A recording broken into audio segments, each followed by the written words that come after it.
네, 수면 상한가 먼저 특이점으로 시작을 해보도록 하겠습니다.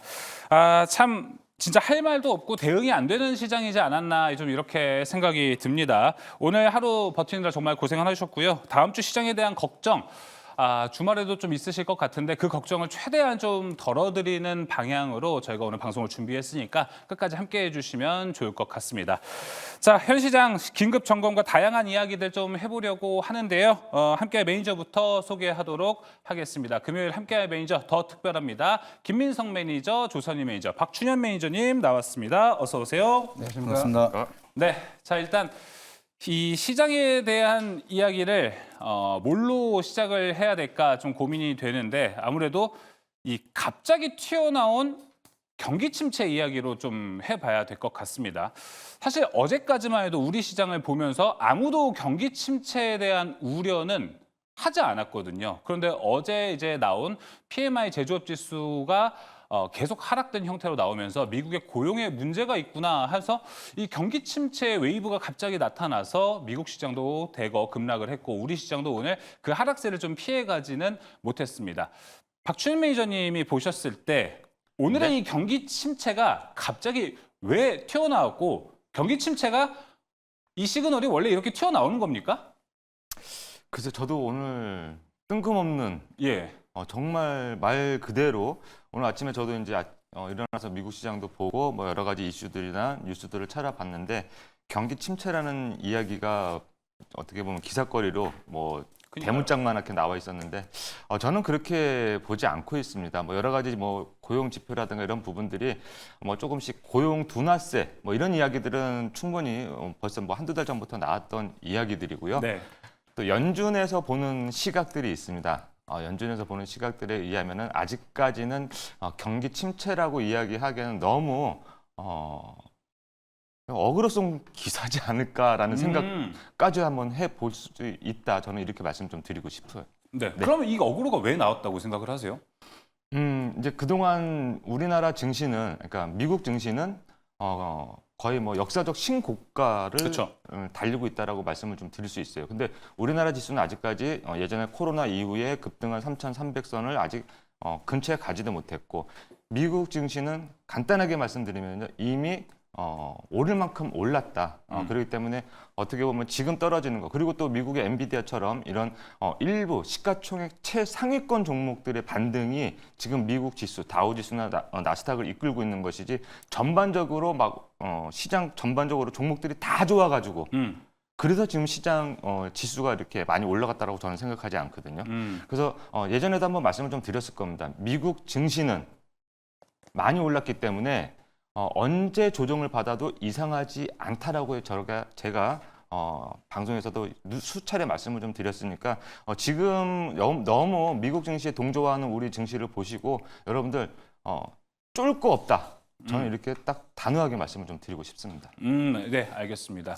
저 오늘 이야기가 나왔던 뭐 박준현 매니저님의 이야기를 좀 들어보면은 이제 경기 침체라는 이 프레임은 오히려 조금 우리가 알고 있던 경기 침체의 정의랑은 많이 다르지 않습니까? 네, 좀 많이 다르고요. 예. 제가 딱 하나만 좀 추가적으로 더 말씀을 좀 드릴게요. 네.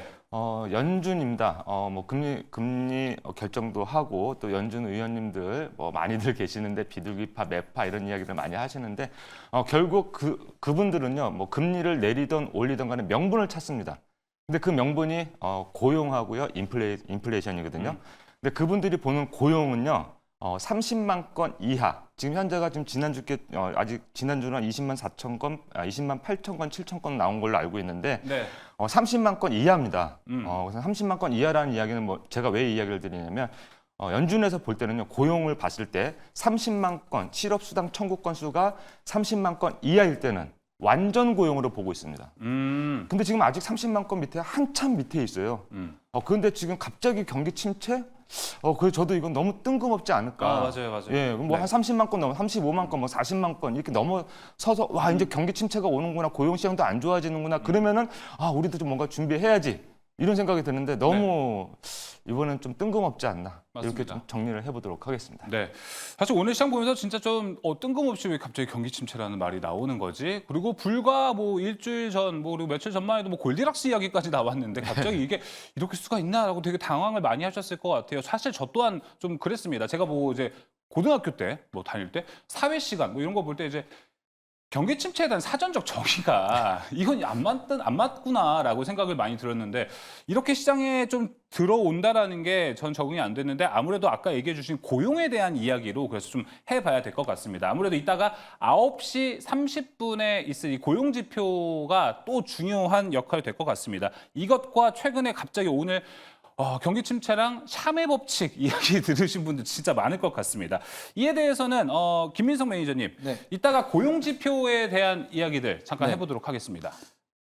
뭐 고용지표 사실 뭐 잘 나와도 뭐 살붙이기에 따라서 좀 다를 거라고 생각을 하는데 잘 나온다라고 하면은 그 동안에는 이제 경기 침체가 와야 금리를 하기 때문에 뭐 경기 침체가 와야 된다. 근데 이제 와서는 또 경기 침체가 온다라고 하니까 경기 그렇죠. 침체 때문에 투자를 하면 안 된다. 뭐 이런 분위기를 만들고 있습니다. 그래서 앞서서 우리 박 매니저님께서 말씀을 해주셨던 것처럼 이제 명분 삼아서 그냥 시장에 대한 방향성을 좀 결정을 짓고 있는 상황이다. 좀 이렇게 해석을 하고 있는데 제가 봤을 때는 이번에 고용 지표 그래도 좀 부합 정도 나올 거라고 생각을 하고 있습니다. 그렇게 큰 이변은 없을 것 같고요. 그렇게 뭐 강한 고용 시장을 보여주기보다는 어느 정도 좀 주춤하는 시장을 보여줄 것 같은데 그거 통해서도 저는 이제 어느 정도 반영이 다 됐다라고 보고 있습니다. 그리고 현실적으로 지금 미증시가 가장 하락한 이유에 대해서 근본에 대해서 우리 말씀을 드리면은 9월달에 금리 인하에 대한 이제 사실 기정화 사실이 됐기 때문에 그렇게 된다라고 하면은 금리 인하 사이클이 이제 채권 금리도 이제 하락을 할 수밖에 없고요. 그동안 계속해서 강하게 흘러갔던 달러도 이제 주춤할 수밖에 없는 상황인데 반대적으로 이제 또 엔화 같은 경우에는 급등이 나오고 있습니다. 그래서 여기에 대한 자금 자체가 움직이는 가능성 때문에 미증시는 좀 조정받을 가능성이 높다라고 보고 있고요. 반대로 국내 증시는 여기서 디커플링할 가능성이 있다라고 좀 생각을 하고 있는데 오늘 같은 경우에는 미증시가 좀 급하게 하락을 하다 보니까 네. 거기에 대해서 좀 국내 증시 사람들 투자자분들은 많이 학습을 했죠. 그래서 미증시가 하락을 하면 국내 증시는 더 하락을 한다. 미증시가 이제 미국이 기침하면 한국은 독감에 걸린다. 뭐 이런 얘기가 나올 정도로 네. 거기에 대한 우려감이 많이 형성이 되다 보니까 좀 조정이 같이 이어지다가 바닥에서 개인들은 좀 강하게 매수하는 모습 그리고 기관들은 오히려 하락을 하면서 선물을 매수했던 모습이 나타났다. 좀 이렇게 보고 있습니다. 네, 알겠습니다. 잠시 후에 이제 비농업 고용 이제 고용 보고서가 발표가 되는데요. 일단 조선희 매니저님, 요게 지금 네. 컨센이 17.5만 명으로 집계가 되고 있습니다. 컨센서스는 여기에 이제 부합하게만 나오면 되는 건데 제가 듣기로는 이 컨센이 되게 밴드가 크다라는 말이 나옵니다. 지금 17.5만 명을 보는 데도 있고요. 10만 명을 보는 데도 있다라고 합니다. 네. 어느 정도가 나와야 시장이 좀 안정을 할 거라고 보시나요? 우선 이제 그 숫자를 보는 것보다 제 차트에 지금 네. 화면에 있는 제 거 좀 이것 좀 화면을 좀 띄워주시죠. 예. 자, 기본적으로 여러분들 많은 분들이 지금 뭐 숫자에 아까 말씀드린 것처럼 뭐 고용이나 또는 지표를 해서 숫자만 지금 보려고 그러시는데 사실 주식 시장이나 트레이딩하는 관점에서 보면 여러분들 돈이 움직이고 있습니다. 근데 지금 여러분들이 보고 있는 화면은 어떤 화면이냐면 오늘 이제 그 풋옵션, 콜옵션 풋옵션의 등가 격대가 지금 이제 365로 예. 끝났는데 365로 끝났던 오늘 콜 가격을 8월 달이죠. 8월 달 옵션 만기일이 지금 오늘 빼고 3일, 4일 남았으니까 등가 격대를 한번 보도록 하겠습니다. 등가 격대 보면은 참 특이하게 7월 10일 날 옵션 가격이 콜 옵션 가격이 34.35였는데 폭락을 해서 지금 4까지 떨어졌습니다. 30이 날아갔는데요. 제가 여태까지 이제 옵션 만기 일정상에서 보면은 기본적으로 여러 가지 이슈가 있습니다만 지금 사실은 옵션을 가지고 논다는 거는 여러분들 뭐 개인 투자자들 요즘 하는 것보다 기관이나 외국인들 돈 큰 자금들이 왔다 갔다 하고 있는데 사실 뭔가 여기서 먹어야 되는데 먹기 위해서는 어제까지만 여러분들 전체적인 분위기 보시면 어떻습니까? 아까 말씀하신 것처럼 골디락스 얘기 나오고 굉장히 분위기 좋았죠. 근데 오늘 하루 만에 주가가 미국도 그렇고 우리나라도 그렇고 특히 이제 옆나라 일본은 더 떨어졌거든요. 옆나라 맞아요. 일본은 뭐 4,000개 이상이 폭락을 했는데 우리나라는 뭐 상장돼 있는 주식 수가 일본보다 적기 때문에 오늘 보니까 2,347개가 코스피 코스닥 떨어졌는데요. 전체적으로 여러분들 모든 실정이 돈을 벌기 위해서 돈이 지금 투입되고 왔다 갔다 하는 거기 때문에 아까 말씀하신 것처럼 여러 가지 지수들을 보고 우리는 끼워 맞추고 또는 우리가 그걸 해석하려고 노력을 하고 있는데 그걸 볼 필요가 없습니다.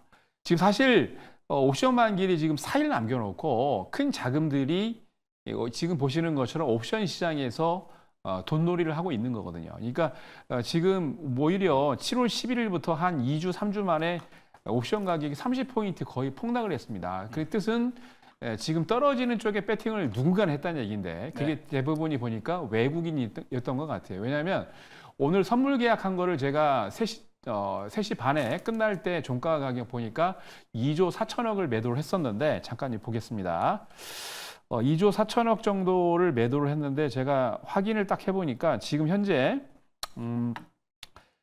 외국인들이 지금 보시면은요, 전체적으로 보시면 전체 투자자 중에 외국인들이 매도한 내용이 선물 금액이 아까 선물 계약이 2만 건에 아까 2조 4천억이었는데 1조 8천으로 한 6천억 정도로 샀습니다. 그거를 지금 보시면은 개인도 제가 깜짝 놀랐던 게 개인 투자자 여러분들이 거래소에서 1조 6천억 샀습니다. 큰 손들이 많다는 얘기인데 선물을 4,200억 사고요. 외국인들이 팔았던 선물을 지금 보시면은 1조 4천억, 1조 5천억을 기관이 샀습니다. 그러니까 전반적으로 봤을 때 이 옵션 만기를 3일, 4일 남겨놓은 시점에서 외국인들은 7월 11일부터 아까 말씀드린 대로 옵션 가격, 등 가격이 34포인트였던 거를 떨어지는 쪽에 배팅을 하면서 일반적으로 계속 지금 하방에다 배팅을 하고 있는 거고요. 기관과 외국인은, 기관과 지금 개인은 사실 올라가는 쪽에 배팅, 개인 같은 경우는 이제 올라가는 쪽에 거의 대부분 배팅을 했기 때문에 매수를 오늘 보시는 것처럼 코스피에서 1조 한 6천억 정도를 매수를 했습니다. 대단하죠? 엄청나게 매수했어요. 그리고 기관 같은 경우에도 선물을 지금 1조 한 5천억 정도 아까 보신 것처럼 매수를 하면서 전반적으로 기관과 지금 외국인들 간의 싸움이다라고 보여지고요. 그걸 빌미로 해가지고 뭘 한 겁니까?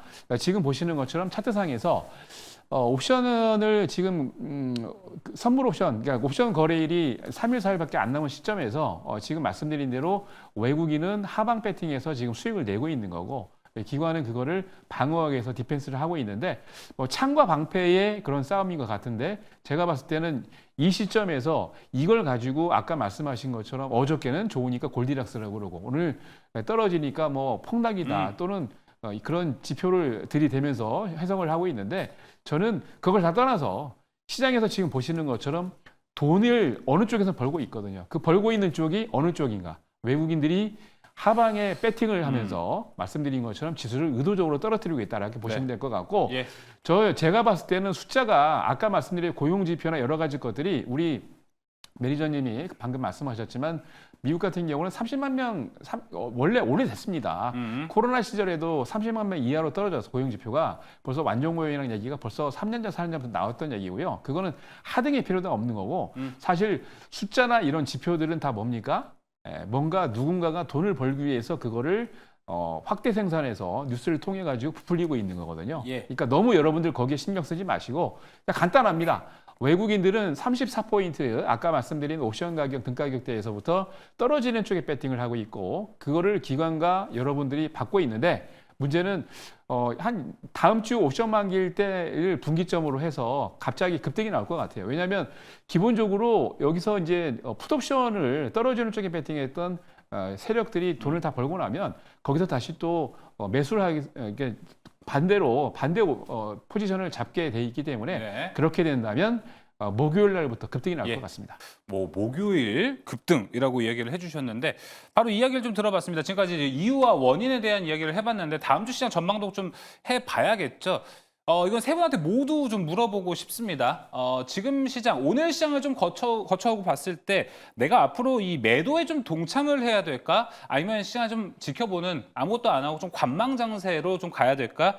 혹은 지금 좀 공포에 사야 할지 이 세 가지를 두고 좀 고민이 많을 것 같은데 이 세 가지 중에 혹시 공포의 매수라고 생각하시는 분 한번 손 들어주시겠어요? 김민석 매니저님. 네. 그럼 뭐 다음 주부터인가요? 아니면 오늘부터 좀 담았어야 되나요? 오늘부터 분할적으로 접근해도 되었다라고 좀 생각을 하고 있습니다. 이게 제가 간만에 진짜 시장에서 모니터 바라보고 있는데 진짜 욕이 나올 정도로 시장이 좀 이유 없이 하락을 많이 시키는 예. 그런 모습이었습니다. 그리고 매도 거래 대금 자체가 크지 않은데도 의도적으로 인위적인 좀 흐름이 만들어지다 보니까 이거는 신용 자체들을 좀 이제 털기 위한 그런 좀 솎아내기 위한 작업이구나 좀 이렇게 생각이 들 정도로 그런 이상한 인위적인 흐름이 만들어졌었는데 아마 월요일이나 화요일까지는 반대 매매가 좀 이어질 수는 있을 거라고 생각을 네. 합니다. 근데 제가 이제 공포에서 매수를 해야 된다라고 말씀을 드리는 이유가 사실 우리가 발바닥에 잡으려고 하다가 놓치는 경우가 너무나 많습니다. 그래서 저는 이제 정강이나 이제 발목 정도도 잡아도 된다라고 좀 생각을 하고 그쵸. 예. 분할 매수로 좀 접근하는 편인데 적어도 지금 자리보다는 반등이 올라오면서 그 위로 올라갈 수 있을 거다 좀 이렇게 생각을 하고 있습니다. 그래서 지금 지수도 마찬가지로 저는 특히 코스닥 쪽을 많이 보는데 차트 한번 보여주시게 되면은 코스닥 지수 같은 경우에도 그동안 많은 하락을 좀 하다가 지금 컴퓨터 느려서 잠시만요. 예, 천천히 해주십시오. 네. 지수도 지금 많은 하락을 하다가 이제 좀 800포인트 좀 아래로 좀 떨어지는 모습입니다. 근데 여기서 좀 급락이 좀 더 나타난다라고 하면 제가 봤을 땐 여기서 다시 한번 반발 매수세가 들어오기 시작을 하고 데드캣 바운스에 대한 흐름 만들어지고 거기서 매수세가 다시 한번 회복이 된다라고 하면은 추가적인 반등 다시 한번 쭉 이어갈 수가 있을 거고요. 물론 원웨이 상승을 할 거라고 생각은 안 하고 있습니다. 가다가도 한번 조정을 주면서 털고 올라갈 수 있는 상황이라고 보고 있는데 네. 저는 그래도 월화 정도 신용 매물이 다 나온다라고 하면 충분히 뭐 월요일날 바로 반등이 받고 나서 올라갈 수도 있을 거라고 생각하고 있고요. 그 이후에 뭐 추가적으로 이제 화요일까지는 조정을 받고 나서 추가 반등 나올 수 있을 거라고 생각하고 있기 때문에 지금 우리가 공포에 매수를 해도 크게 손해보지 않을 구간이다라고 생각하고 있습니다. 네, 알겠습니다. 그렇다면 이제 공포에 매수를 해도 괜찮다라고 이야기를 했다 보니 궁금해지는 거는 어느 쪽을 좀 관심 있게 보는 게 좋을지도 되게 궁금합니다, 김민석 매니저님. 뭐 예를 들어서 워낙에 오늘 SK하이닉스가 많이 빠졌으니까 네. 반도체를 봐야 될까? 아니면 반도체를 빼고 이 최근에 시세가 살아있는 종목과 섹터가 좀 있었습니다. 뭐 조선도 있을 것 같고 제약바이오도 여기 들어갈 것 같고 뭐 밸류업도 들어갈 것 같은데 어느 쪽을 좀 보십니까? 저는 일단 뭐 반도체 대형주 쪽은 조금 아직은 보수적으로 좀 바라보고 있는 상황이고요. 예. 왜냐하면은 지금 시장 자체가 이제 수급 쏠림이 너무 강하게 이어지다 보니까 SK 하이닉스라든지 한미반도체라든지 뭐 코스피 쪽으로만 수급이 유독 많이 쏠리면서 다른 종목들은 못 갔던 게 굉장히 많습니다. 일부 뭐 화장품이라든지 식음료 쪽으로는 실적이 찍히면서 일부 강세 보여주는 모습들도 보여줬지만 대체적으로 이제 가는 종목만 계속해서 가고 있었고 그렇게 가는 종목들이 좀 차익 매물이 쏟아지면서 시장에 대한 유동성 자금이 좀 만들어져야지만 좀 순환매가 좀 이어질 수 있을 거라고 생각을 하고 있습니다. 그래서 코스닥 위주로 매매하시는 분들은 진짜 시장에 대한 소외감 많이 느끼셨을 거라고 생각을 하고 있고요. 네. 이제는 좀 거기에 대한 순환매가 다시 한번 만들어지기 시작을 하면서 지수를 응용하는 플레이라기보다는 이제는 종목별 장세가 좀 강세게 만들어지기 시작을 하면서 성장주가 좀 더 크게 움직일 수 있는 시장이다라고 생각을 하고 있습니다. 그래서 그중에 좀 코스닥에 포진이 되어 있는 우리가 기대감이 계속해서 커지고 있는 바이오 산업 이라든지 예. 아니면 이제 실적이 지속적으로 나타나고 있는 뭐 내년까지 바라봐도 좋은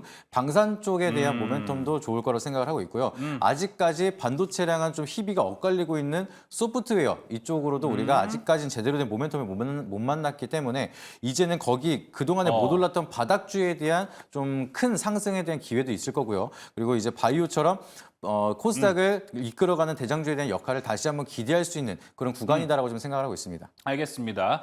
자, 바이오와 방사는 좀 공포에 매수를 해봐도 괜찮다. 그리고 최근에 좀 이제 추세가 아직 살아있는 섹터고 최근 한 6달 동안은 이 바이오와 방사는 아웃퍼폼을 좀 하지 않았습니까? 지수 대비. 그렇기 때문에 단기 조정 한번 노려보는 것도 나쁘지 않을 것 같습니다. 자, 그러면 조선희 매니저님의 전략은 뭡니까? 이제 공포의 매수가 아니니까 그냥 일단 시장을 지켜보는 거예요? 아니면은 지금 좀 매도를 해야 됩니까? 현금이 좀 있으면 좋을 것 같고요. 제가 아까 이제 옵션 가격을 말씀을 드렸던 이유가 네. 등 가격대 다시 한번 지금 화면을 좀 보여주시죠. 차트를요. 보여주시면은 아까도 조금 언급을 드렸습니다만 등 가격대에 있던 가격의 옵션, 콜 옵션이 지금 34.35에서 4까지 떨어지긴 했습니다만 아직 옵션 가격이 4.29가 남았습니다. 그 뜻은 외국인들이 나머지 사까지 먹겠다는 얘기인데요. 굉장히 이거 여러분들 조그만 돈이면 모르겠지만 큰 돈으로 만약에 갑자기 배팅을 했다면 이건 어마무시하게 큰 돈입니다, 여러분. 그래서 제가 봤을 때 아까 옵션 만기일 목요일이라고 그랬죠. 다음 주 목요일 날 그때 반등이 나온다, 급등이 나온다는 뜻 얘기는 이게 영으로 수렴하게 돼 있습니다. 왜냐하면 사실 옵션 만기일 때 옵션이나 콜옵션이 됐든 풋옵션이 됐든 다 쓰레기입니다. 이게 휴지가 되는데 휴지가 되는 때가 목요일 날인데 아직 먹을 만한 게 남았다는 얘기죠. 그래서 제가 섣불리 빨리 매수하려고 하지 마라라고 말씀드리는 이유가 이 남아있는 옵션 가격 살을 분명히 외국인들은 한 번 더 떨어뜨려가지고 먹을 겁니다. 그때 여러분들 귀에 뉴스에 뭐라고 나옵니까? 아까 말씀하신 것처럼 뭐 고용 지표가 뭐 어쩌네. 그리고 뭐 미국이 지금 금리 인하하고 있는데 일본이 금리 인상을 하면서 뭐 달러 인덱스 얘기가 나오고 막 이런 얘기가 나올 겁니다. 그러니까 사실은 돈 때문에 누군가가 수익을 내기 위해서 지금 투자를 하고 있고 거기다 떨어지는 쪽에 배팅을 하고 있다는 얘기죠. 아직 배팅이 남았다는 얘기입니다. 아셨죠? 그러니까 섣불리 빨리 들어가는 것보다 제가 보기에 옵션 만기일 전후에서 콜옵션이 제로 베이스로 떨어져서 수렴이 돼야 거기서부터 다시 돈이 들어오게 되어 있습니다. 그러니까 아직 먹을 게 남아있기 때문에 먹을 건 남아있는데 하이에나가 가만히 있겠습니까? 아닙니다. 살을 다 뜯어먹고 난 다음에 뼈 따고 남기면 그거 남겨놓고 가는 거죠. 그러니까 먹을 게 지금 남아있기 때문에 좀 기다리세요. 예. 그래서 현금 있으면 좋은데 현금 갖고 기다리고 있다가 네. 옵션 만기일 끝날 때쯤 해서 그러니까 다음 주 목요일 날, 수요일 날, 목요일 날 전후해서 베이스가 0으로 그러니까 옵션 가격이 0으로 떨어진다면 그때부터 다시 돈이 들어옵니다. 그때 열심히 여러분 투자하시면 됩니다. 네, 알겠습니다. 다음 주 목요일까지는 일단은 관망을 해보자라고 이야기를 해줬고요. 조선님 이제 하나만 더 여쭤보도록 하겠습니다. 지금 이거는 그 안에서 목요일에 만약에 어떤 시그널을 보고 어떤 섹터를 보는 게 좋다고 생각을 하세요? 기본적으로 여러분들 아까도 말씀드렸습니다. 옵션이 이제 제로베 원래 보통은 34까지 올라가지가 않아요. 그러니까 너무 많이 지금 올라갔다는 얘기입니다. 단기적으로. 그러니까 보통 기본적으로 여러분 아시는 삼성전자나 SK하이닉스나 또는 일부 몇 개 종목들이 그러니까 쉽게 얘기해서 코스피의 지수 추종하고 있는 시그널을 나오고 있는 게 굉장히 강하게 6월 초부터 시작해가지고 7월 11일까지 단기에 급등을 해버렸거든요. 그러니까 그 가격대가 지금 옵션 가격이 10에서 34까지 3배 이상 올라갔다는 얘기인데 이거를 누가 먹고 난 다음에 또 떨어지는 쪽으로 배팅한 겁니다. 보통 일반적으로 여러분들 옵션 거래나 이 선물 거래 하시는 분들 아시겠지만 일반적으로 지수가 어느 쪽으로 갈지를 모르기 때문에 보통은 양매도 작전을 구사를 합니다. 그래서 양매도 작전이라는 거는 그냥 옵션 프리미엄만 먹고 나는 어디 배팅 올라가든 떨어지는 상관없다는 얘기인데 여기서는 지금 정확하게 6월 달부터 시작해서 2배, 3배 이상 옵션 가격이 올라갔던 거를 누가 먹었고요. 그 꼭지에서 34에서 떨어지는 쪽으로 아까 말씀드린 0 수렴할 때까지 계속 죽인다는 얘기죠. 그러면 이 과정에서 위에 올라갈 때도 먹었고 떨어질 때 다 먹었기 때문에 그럼 끝나는 겁니다. 근데 이때 제가 말씀드린 대로 제가 보기에 이제 실적이 거의 대부분이 다 좋거든요. 그러니까 아까도 이제 들어오기 전에 말씀을 드렸는데 제가 보기에 반도체 지금 끝났다고 생각하지 않습니다. 근데 다만 너무 단기적으로 급등해서 올랐기 때문에 약간의 지금 조정이 필요하겠죠. 근데 그 조정 기간에서 여러분들이 들어갈 때, 진입할 때 네. 자동차도 마찬가지고요. 뭐 전력 산업인 거 AI 관련된 전력 산업도 마찬가지인데 너무 갑자기 들어가지 마시고 아까 말씀드린 대로 옵션 가격을 보시면서 시그널 보시면 됩니다. 0으로 수렴하고 난 다음에 다시 0으로 디폴트돼서 딱 끝나면 그때 돈이 들어오기 때문에 그때 보시면 될 것 같습니다. 알겠습니다. 자, 그럼 어차피 이제 다음 주 목요일까지 일단 관망을 해보자고 했고 하루가 지나면 또 금요일이거든요. 다음 주 금요일에 바로 또 괜찮게 보이시는 섹터와 종목이 있다면은 또 과감 없이 또 말씀해 주시길 바라겠습니다. 자, 그럼 이제 박준현 매니저님의 전략도 좀 궁금합니다. 박준현 매니저님은 관망입니까? 아니면 좀 포트를 줄이자, 매도를 해야 된다 이겁니까? 저는 지금 이제 뭐 시장 자체가 원체 그 변동성이 심하다라고 좀 볼 수 있겠죠. 그 변동성 심한 것이 보면 뭐 윗꼬리를 달아도 뭐 2, 3%, 4, 5%가 아니라 뭐 한 15% 이상, 20% 이상 지금 차이가 나는 종목들이 많이 있습니다. 그래서 요번 이 시장의 어떤 폭락 뭐 이런 부분들을 이용을 해가지고 아마 우리 시청자 여러분들이 만약에 종목이 10개 있다라고 하게 되면 그럼 분명히 거기서 버려야 될 종목들이 있을 거예요. 잘못 산 종목들. 네. 자, 시청자 여러분들. 주식은요, 언제가 가장 손실이 많이 나냐면 내가 원치 않은 종목을 손절하기 싫어서 오래 가지고 있었을 때. 오히려. 그때가 손실이 가장 많이 납니다. 그럼 보면은 지금 뭐 신저가가 나온다든가 아니면은 지지 라인들을 깨고 내려간 종목들이 많을 거예요. 근데 다음 주에 만약에 그 지지 라인을 바로 위로 올라오지 못한다면 그런 종목들을 지금은 아직 지지 라인을 지키고 있는 종목들이 있을 겁니다. 내가 가지고 있는 종목 중에 그 종목으로 엎으세요. 그래서 이쪽 가지고 있는 종목의 평균 매수가도 조금 낮추고 그다음에 쓸데없이 내가 원하지 않은 종목을 가지고 있었다면 추세가 깨진 종목을 갖고 있었다면 그 종목은 이번에 과감하게 버리고 이제 종목을 압축을 해가지고 그래서 지금 나중에 시장 좀 반등 이렇게 돌려줄 때 저는 미금리 인하 시그널 나오면은 분명히 우리 시장 상승한다라고 보고 있기 때문에 예. 그때 좀 수익을 좀 즐겨보시는 것이 좀 좋지 않을까 이렇게 좀 간단하게 말씀을 드리도록 하겠습니다. 알겠습니다. 그럼 뭐 좋게 보시는 섹터는 또 어디예요? 절대 버리면 안 되는 지금. 네, 지금 절대 버리면 안 되는 섹터들이 저는 이제 뭐 화장품 쪽이라든가 그다음에 수출이 나오는. 게임주. 게임이요. 네, 게임주도 지금 최근에 뭐 조금씩 올라오고 있는 추세고 네. 어느 정도 이제 이 추세 자체를 좀 돌리는 종목들이 많이 있더라고요. 그리고 또 가장 중요한 부분 오늘 이따가 조금 또 다룰 부분이기도 하지만 제약 바이오 쪽도 한번 우리가 지금 정도면 어느 정도 눈여겨 봐야 되지 않을까. 왜 지금 이제 변동성 장세고 완연한 개별주 장세이기 때문에 네. 이제 너무 덩치가 크면 너무 덩치가 큰 종목들은 조금 그렇고 네. 조금 빠르게 움직일 수 있는 종목들로 여러분들이 조금 관심 가져보자 이렇게 좀 정리를 하도록 하겠습니다. 알겠습니다. 세 분 다 오늘 좀 의견이 다르다는 거. 저는 그래도 뭔가 옥석 가리기 안 나오고 뭔가 관망 2개, 공포의 사자 하나 정도는 좀 기대를 했었는데 하나하나씩 다 나오다 보니까 이에 대한 전략이 좀 궁금하면은 세 분의 무료 방송 또 잘 준비가 되어 있으니까 더 디테일한 전략들 같이 수립해 보면 좋을 것 같습니다. 제가 한 가지만 세 분께 좀 공통 질문해도 될까요? 네. 방금 말씀해 주신 이 결정들 있죠. 뭐 매도해야 된다, 공포에 사야 된다. 이 결론은 지금 오늘 고용 지표 잠시 후에 나올 게 잘 나온다는 가정입니까? 잘 못 나왔을 때 가정입니까? 먼저 박준현 매니저님. 네, 저는 뭐 특별하게 상관이 없다라고 봅니다. 무관하다? 제가 지금 말씀드렸던 그런 네. 부분들은 어차피 개별주기 때문에 이런 장세는 오르든 내리든 크게 뭐 네. 많이 영향받지는 않을 거다. 알겠습니다. 저는 개인적으로 네. 지금 이제 고용 지표가 중요한 게 아니고요. 아시겠지만 중동에 지금 전쟁이 지금 발발할 예정이거든요. 오히려 그쪽이 더. 네, 그러니까 그쪽 지금 오늘도 보면은 관련주들이 올라간 거 보면은 그쪽 관련주들이 오늘 보면은 뭐 아시겠지만은 처음에 이제 정유주부터 시작을 해가지고 비료까지 한 3개, 4개 업종군들이 동시다발적으로 올랐거든요. 테마성이 있었죠. 네, 테마성인데 이게 원래 중동이 됐든 우크라이나가 됐던 전쟁이 일어날 때 똑같이 움직이는 패턴입니다. 근데 이게 오늘 보세요. 지금 석유 관련주가 오늘 급등을 하고 난 다음에 섹터별로 마지막에 2개, 3개 건너가더니 이제 비료주까지 이렇게 올라갔거든요. 근데 이 패턴은 똑같이 온다고 보고요. 여러분들 생각을 한번 해보십시오. 지금 이제 중동에서 이란의 지도자가 죽었는데 이란이 가만히 있겠습니까? 제가 보기에는 분명히 또 뭔가 또 나옵니다. 그래서 지표가 지금 숫자가 중요한 게 아니고요.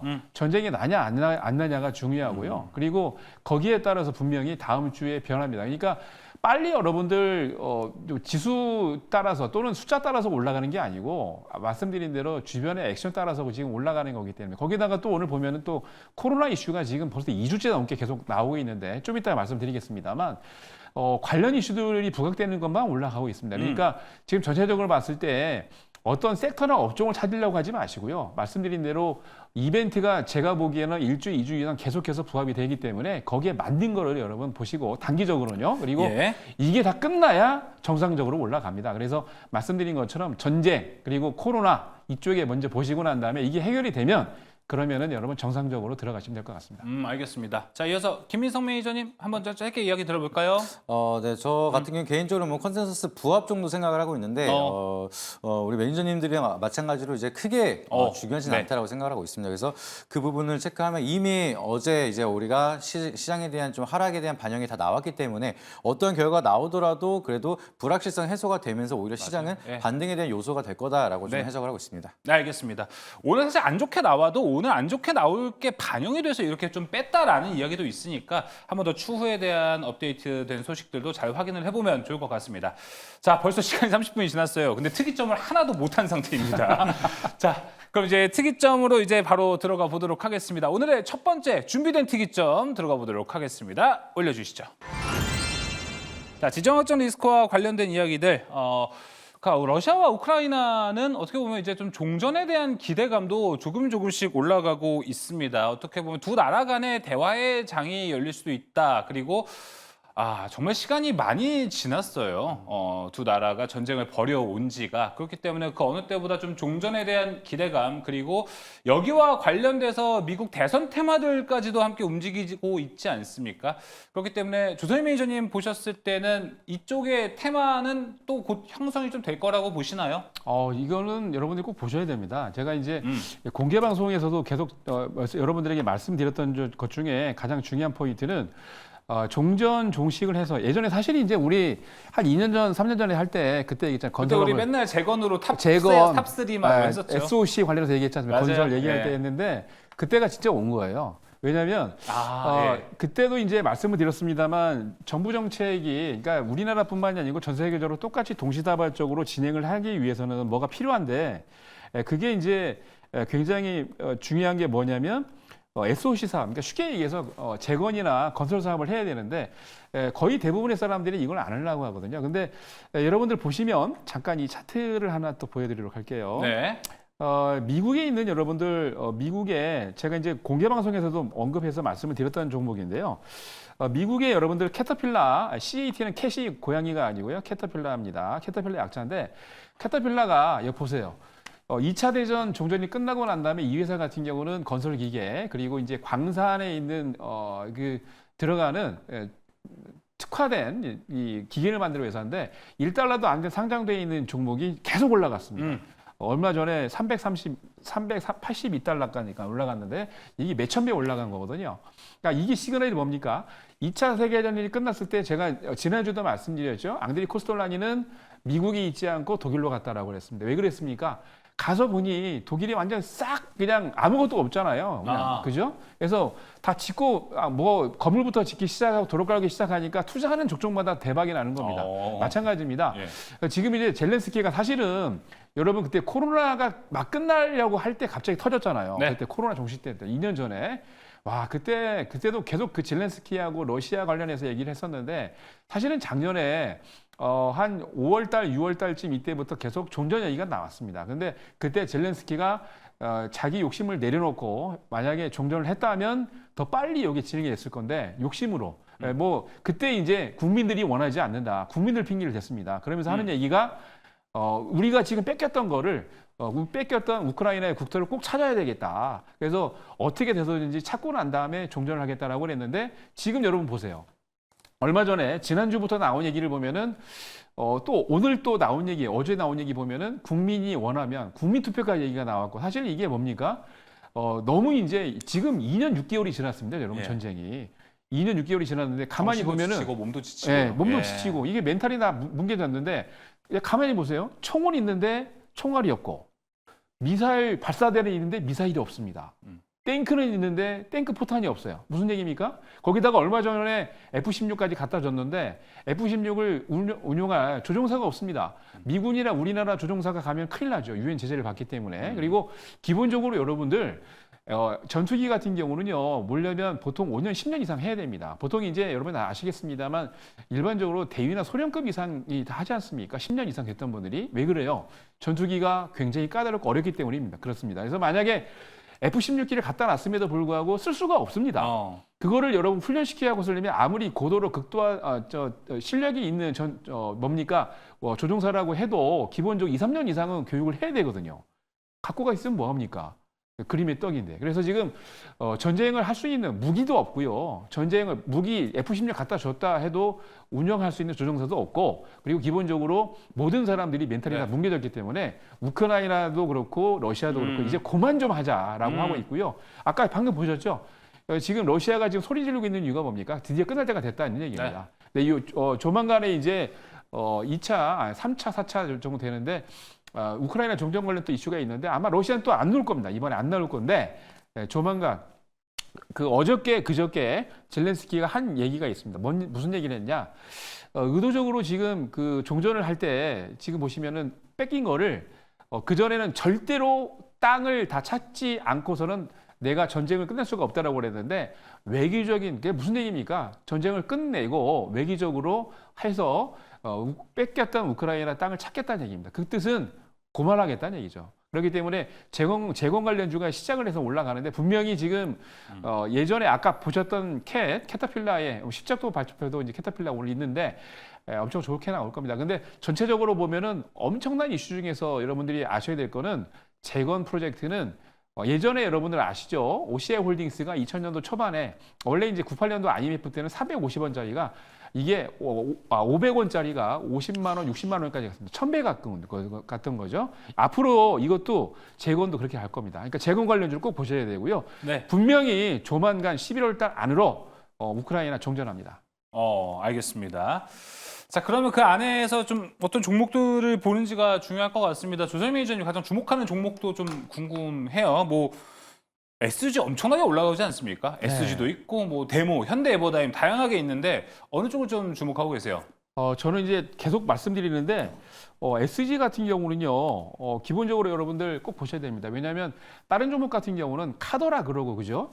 뭐 어쩌고 저쩌고 하면서 그냥 립서비스 말로만 얘기를 하고 있는데 SG 같은 경우는 지난주에 우크라이나에 여러분들 뭘 했습니까? 계약 체결을 했습니다. 60년 동안 땅을 빌려가지고 그것도 딱 우크라이나 한 복판에 있는 이 복판에 있는 도시인데 키우가 위로부터 한 300km 떨어져 있다고 하는데 전체적으로 봤을 때 충분히 할 수 있는 프로젝트를 갖고 있기 때문에 여력이 있기 때문에 그렇기 때문에 엊그저께 SG하고 여러분 잘 아시는 그 포스코 인터내셔널이 계약 체결한 겁니다. 그래서 전체적으로 큰 흐름을 갖고 보시면 되겠고 지난주에 추천드렸던 다스코도 K 모듈러 주택의 대표적인 종목이기 때문에 두 종목은 꼭 보시기 바랍니다.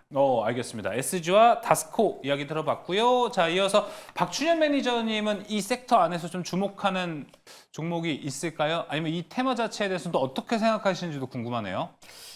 저는 테마는 아주 되게 긍정적으로 보고 있습니다. 예. 어차피 뭐 미 대선 트레이드라는 이야기까지 있는데 그쵸. 제가 어떤 분이 되시던 간에 미 대통령이 예. 되시던 간에 일단 우크라이나 종식에 대한 어떤 부분들은 신경을 쓸 것이고 그렇다면 우크라이나 재건주 트레이딩 관점에서 충분히 우리가 봐야 된다라고 생각을 하고요. 또 마지막으로 하나 뭐 첨부해드리면 이제 어차피 다 재건 산업이면 토목 건축 쪽입니다. 그렇죠. 근데 우리나라에 또 지금 최근에 정부에서 다목적 댐 건설 발표를 했습니다. 두 개의 테마가 같이 있는. 네, 대부분 다 얽히고 설키고 있기 때문에 뭐 이래도 좋고 저래도 좋고 하는 그런 개념이 될 것 같아요. 그래서 아마 지금 이 재건 관련주들은 여러분들이 꼭 한번은 좀 지켜보자라는 말씀 드리도록 하고요.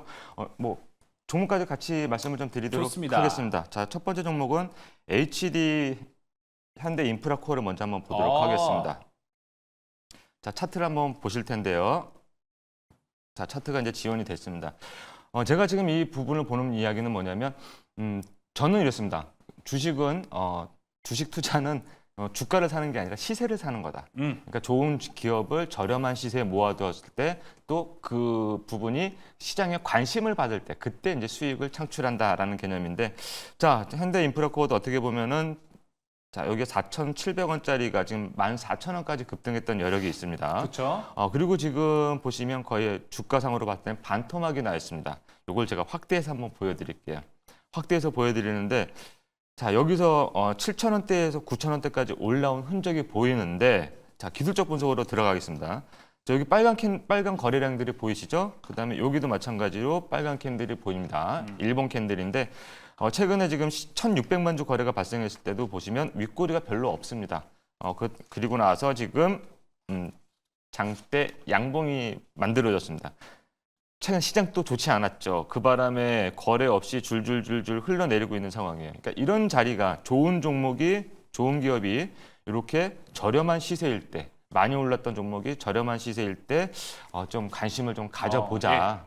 이렇게 좀 정리를 좀 해드려야 될 것 같아요. 그러니까 지금 막 이렇게 올라가 있는 종목들이 있죠. 올라가 있는 종목들이 이렇게 횡보한다고 따라가는 거는 요거는 조금 힘들 수 있어요. 변동성이 크기 때문에. 그래서 이런 종목들을 한번 좀 지켜보자. 이렇게 말씀을 좀 드리고 뭐 하나 더 말씀드릴까요? 네.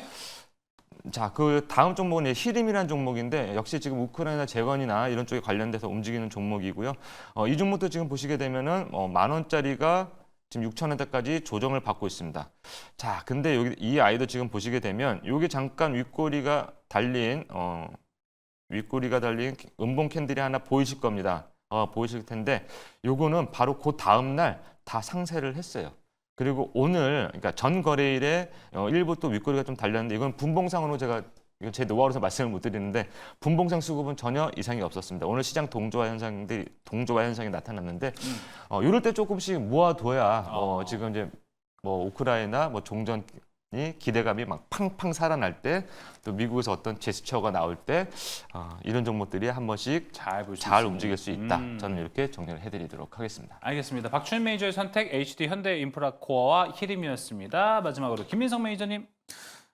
네, 저는 뭐 우크라이나 관련돼서 이제 너무 잘 설명을 해주셔가지고 대부분 건설주기 때문에 한 가지 더 첨언해서 말씀을 드리면은 금리 인하에 대한 사이클이 나타났을 때 건설주에 대한 기대감 같이 커질 수가 있습니다. 그쵸. 건설주 같은 경우에는 이제 PF 관련된 이슈들이 많이 있다 보니까 투자에 대한 좀 위축이 나타나기 시작을 하고 좀 침체기가 많이 이어졌었는데 이번에 금리 인하가 나타난다라고 하면은 거기에 대한 좀 투자도 증가가 될 수가 있고 PF에 대한 이제 문제점도 해소가 될 수가 있기 때문에 건설주 전반적으로 좀 나쁘지 않은 흐름들 같이 맞물려서 나타날 수 있을 거라고 생각을 하고 있습니다. 그래서 이 중에서 제가 좀 토픽으로 좀 생각을 하고 있는 게 한신공영 좀 좋게 보고 있습니다.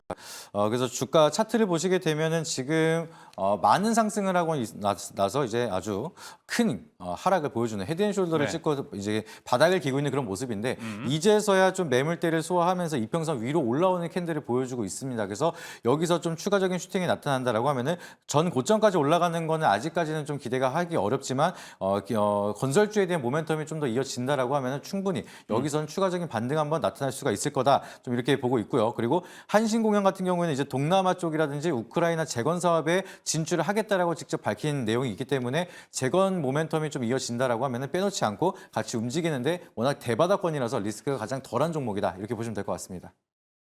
네, 알겠습니다. 자, 이제 그럼 첫 번째 특이점 마무리가 좀 됐고요. 이제 특이점이 2개가 남았습니다. 오늘 방송에 준비된 거 두 번째 특이점은요.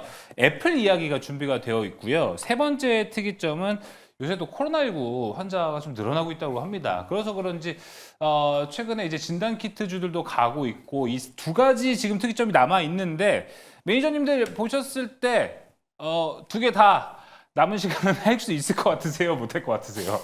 시간이 없으니까 세 번째 거 아시죠? 야, 네, 세 번째. 조선희 매니저님 예. 준비된 거 제일 먼저 하셨다고 지금 제일 남편에 계시는 것 같은데 이게 아니고 남 얘기하는 아니 저는 괜찮아, 저는 괜찮아요. 나만 하면 된다 이겁니까? 아니 저는 괜찮아요. 걔는 괜찮아요. 저는 괜찮은데 왜냐하면 다 할 수가 없기 때문에 안 그러면 뭐 다음 시간까지 지금 넘어가야 되는데. 네, 알겠습니다.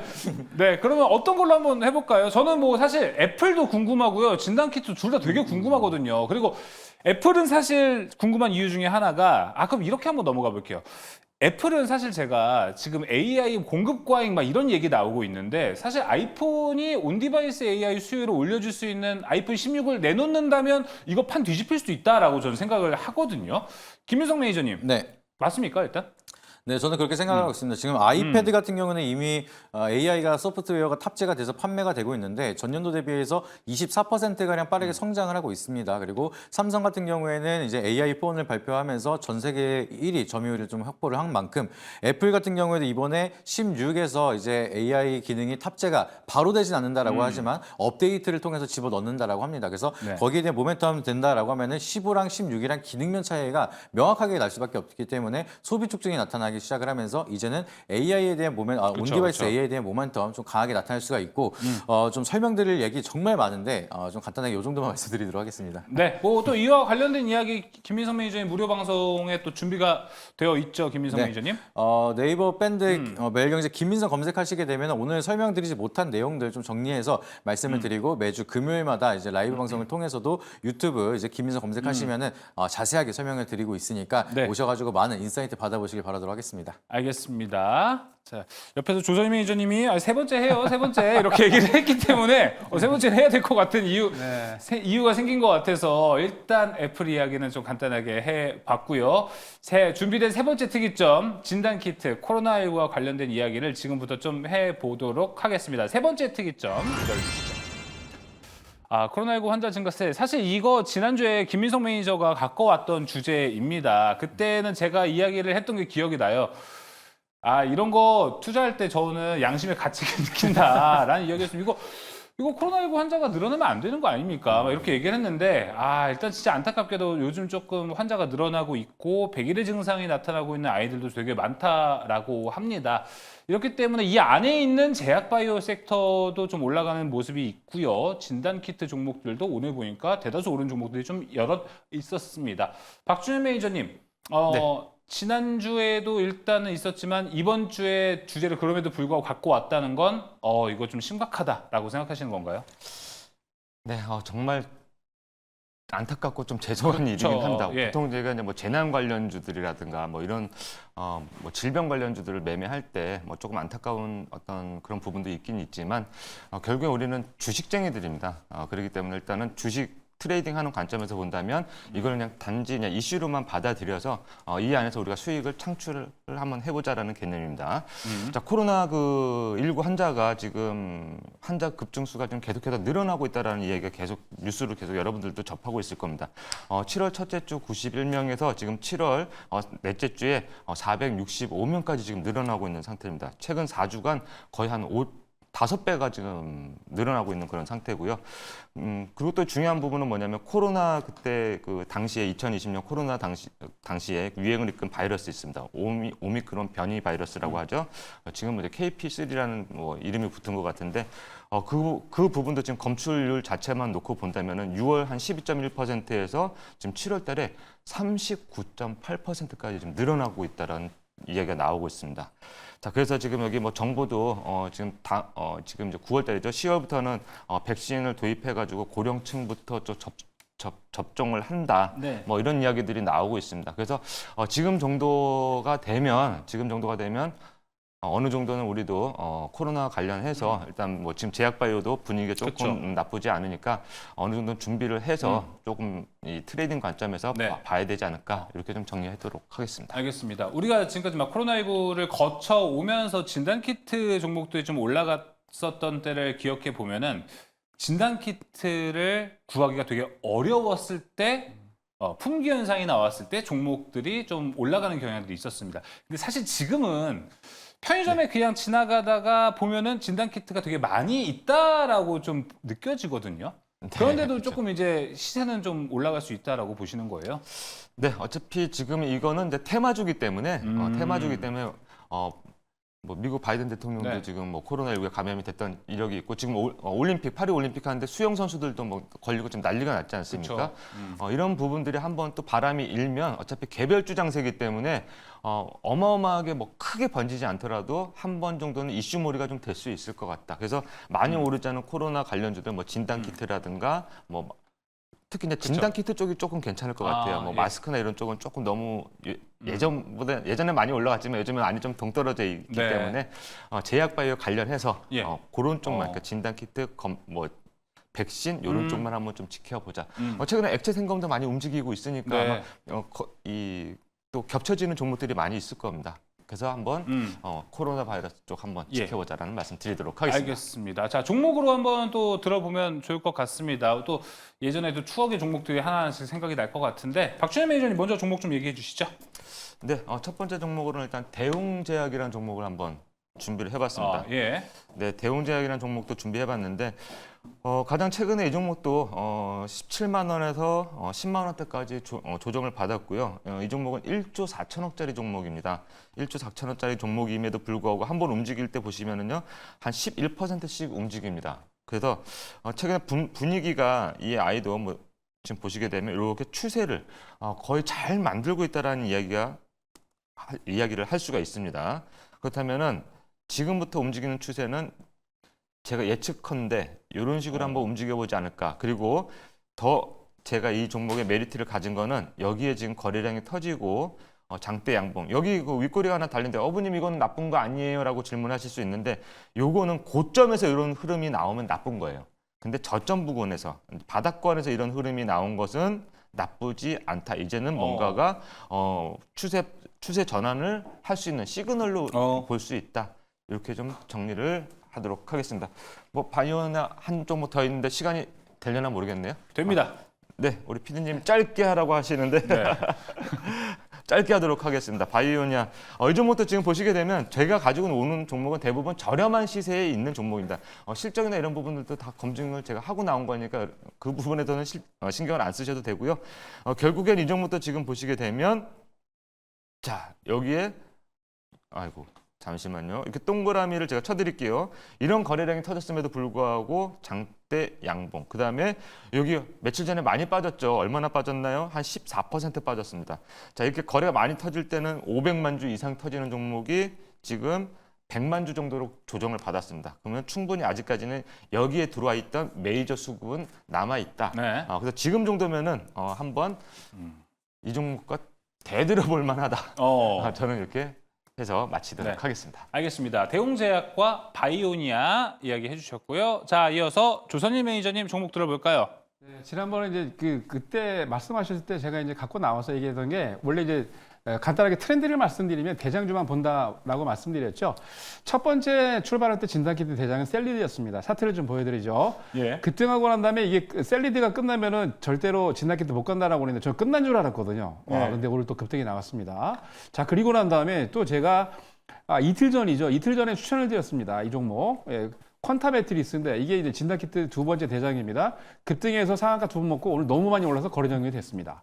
자, 세 번째 제가 이제 말씀드리고 싶은 게 수젠텍인데요. 이게 후발주자인데 수젠텍은 여러분들 두 가지 키포인트가 있습니다. 기본적으로 진단키트에 관련된 키트는 당연히 코로나 있고요. 코로나 키트 유명하죠. 이게 두 번째가 굉장히 중요합니다. 왜냐하면 이 회사가 지금 현재 미국의 진단 임상학회에 지금 참여해서 오늘까지 지금 진행을 하고 있는데 여기에서 굉장히 중요한 키트를 이제 발표를 합니다. 뭐냐면 여성분들 지금 보면 배란이라든지 임신 그리고 자기가 이제 뭡니까 이게 폐경이라고 그러죠. 이렇게 폐경 그리고 남성 호르몬, 여성 호르몬 수치 5개를 검사할 수 있는 그 키트가 있는데 이게 바로 여러분 잘 아시는 해리스의 지금 정책하고 딱 맞아 떨어집니다. 바로 뭡니까?